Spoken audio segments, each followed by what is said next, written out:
Ito guys, panoorin natin si tita guys magluluto ng special na fried rice. Una ay mag-isa muna siya ng mga sangkap. Hindi ko alam bakit nilagyan niya ng mani. Pero style niya yan guys. Ayun, lagyan ng tibas dahon at saka yung dahon na hindi ko alam ang tawag. Tapos yung bombay, hindi mawawala yan sa kanila yung bombay. Yan, minukos hanggang lumabas yung bango. At nilagyan niya yung nilagay niya yung mga butter, ang daming butter guys. Mahilig talaga sila ng maglagay ng butter. Siguro ang dami sa kanila at mura yung butter sa kanila. Ayun, nilagyan na pico powder yata yan or ginger powder. Ayan, nilagyan niya lang guys yung green peas. Mahilig talaga sila ng mga green peas guys. Pero ganyan talaga. Ayan, nilagyan yung kanin, ang daming kanin. Tapos lagyan na asin, pampalasa. Ayan, lagyan ulit ng sibuyas dahon.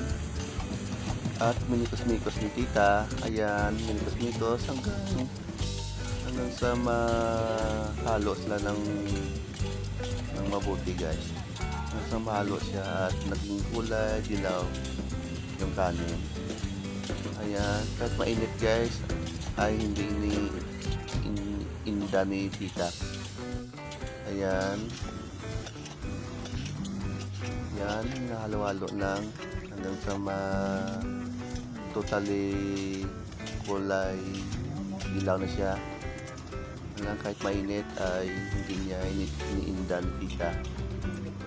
Ayan, hinalo niya yung natira kanina na fried rice para mainit ulit. Ayan, hinahalo ulit ni tita. Kaya ready to serve na guys. Mukhang masarap yung luto ni tita. Ang dami nakaabang guys na customer. At ayun, sinerve niya na.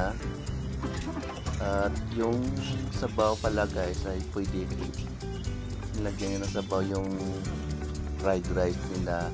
Ayun, yan, kakain na si tito ko. Ayan, tapos ininit yung sabaw guys. Yan, maraming nakaabang, siguro gutom na sila. Yan, mainit na yung sabaw. Hindi pala ako nagtawag ng sabaw na yan guys. Ayan. At meron ding order na